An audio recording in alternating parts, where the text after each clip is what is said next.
வணக்கம் தமிழா. ஸோ இங்கே ஆண் பெண் அது கணவன் மனைவிக்குள் நடக்கும் பிரச்சனைகள்லாம் காரணமே பல பிரச்சனைகள் சொல்லலாம். அது முதல் பிரச்சனை என்ன பொறுத்தவரைக்கும் நான் நேரடியாக பார்த்தது காம பிரச்சனை மட்டும்தாங்க. நீ இந்த உலகத்தில் என்ன சொத்து சுகம் எதை வச்சுனாலும் சரி, ஒரு பெண்ணுக்கு சுகத்தை கொடுக்கலன்னா அவன் ஆம்பளே கிடையாது. அதேமாதிரி ஒரு பெண் ஆணுக்கு சுகத்தை கொடுக்கலன்னா அவள் பெண்ணே கிடையாது. ஸோ இதுதான் உண்மையான காரணம். எங்கே நாம் எவ்வளோ வேணால் சம்பாதிக்கலாம், எவ்வளோ சொத்து வேணால் வச்சுக்கலாம், எவ்வளோ மதிப்பு வேணால் மரியாதை வேணால் இருக்கலாம்.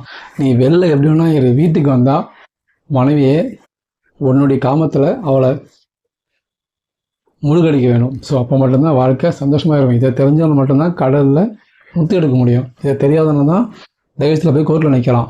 ஓகேவா?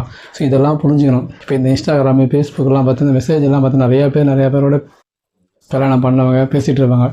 ஸோ அதில் நிறையா பேர் என்கிட்ட சொன்னது, அதை சில பெண்கள்லாம் வந்து ஸ்ட்ரைட்டாகவே சொல்லியிருக்காங்க அந்த ஃப்ரெண்டுக்கிட்ட, என் புருஷங்கார என்னால் பார்க்குறதில்ல, கவனிக்கிறதில்லை. சில ஆண்களும் என்ன சொல்கிறாங்க, என் பொண்டாட்டி என்னை கவனிக்க மாட்டா, பண்ண மாட்டா அப்படின்னு. இதுதான் இந்த பரிமாற்றம் தான் கள்ளக்கதெல்லாம் மாறுது. இதை ஏன் இப்படி நான் சொல்கிறேன்னா, இங்கே நிறையா பிரச்சனை தீர்றதுக்கு வர்றது காரணமே கணவன் மனைவி உறவில் காமம் அதிகமாக இல்லை. அதனால தான் வந்து இந்த பிரச்சனையும் வருது. ஓகேவா? இந்த பிரச்சனைலாம் தீர்க்கணும் அப்படின்னா கணவன் மனைவி உறவு மேம்பட வேண்டும். காம விளையாட்டுகள் அதிகமாக இருக்க வேண்டும். அப்போ தான் வந்து இந்த கள்ளக்காதல், இந்த ஃபேஸ்புக் உரையாடல், இன்ஸ்டாகிராம் உரையாடலாம் தடுக்கப்படும். ஓகேவா? இங்கே நிறையா பேர் நிறையா பிரச்சனை சொல்லிட்டு இருக்காங்க ஜி. அதெல்லாம் சொன்னால் எனக்கே அசிங்கமாக இருக்கும். பட் எல்லாமே எனக்கு தெரிஞ்சது தான். அதாவது 4 பேர் சொல்லி தெரிஞ்சது தான் நான் இப்போ உங்கள் வீடியோவாக போட்டிருக்கேன். இது தப்பாக சரியான எனக்கு தெரியாது. ஆனால் இங்கே நடக்கிற பிரச்சனைலாம் தீர்க்கணும் அப்படின்னா எல்லாருக்கும் காம ஆசை இருக்குது. அது அந்த ஒவ்வொருக்கும் ஒரு ராசிப்படி காம ஆசை இருக்கும். அதையெல்லாம் அளவோடு கவனமாக மனைவிகிட்ட சந்தோஷமாக நடந்து கொண்டாலே இங்கே கள்ளக்காதல் வராது. இந்த ஃபேஸ்புக்கு, இன்ஸ்டாகிராம் உரையாடலாம் இருக்காது.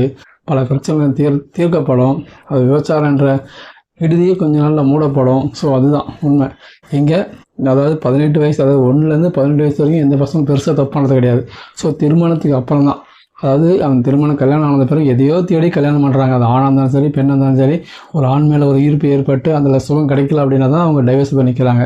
அது ஆணாக இருந்தாலும் சரி, பெண்ணாக இருந்தாலும் சரி. அந்த சுகத்தை எப்படி கொடுக்கணும், எந்த மாதிரி பண்ணணும், எந்த மாதிரி கொடுத்தா சந்தோஷப்படுவா, இல்லை ஆணும் பெண்ணும் உட்காந்து பேசணும், அவங்க எப்படி பண்ணணும், எப்படி நடந்துக்கணும், இதெல்லாம் தெரிஞ்சுக்கணும். இதை பண்ணிவிட்டு வாழ்க்கை ஆரம்பித்தாலே வாழ்க்கை சந்தோஷமாக இருக்கும். அதாவது கல்யாணத்துக்கு அப்புறம் இதெல்லாம் பேசி தீர்த்து, உனக்கு என்னால் சந்தோஷம் இல்லையா நேரடியாக சொல்லலாம், அதுக்கேற்ற மாதிரி வேறு எதனா ஐடியா பண்ணுறேன், வேறு ஏதாச்சும் பண்ணலாம் அப்படின்னு 2 பேரும் மனம் விட்டு பேசிக்கணும். அதை விட்டு மனசுலேயே வச்சுக்கின்னு நீயே நானும் போட்டி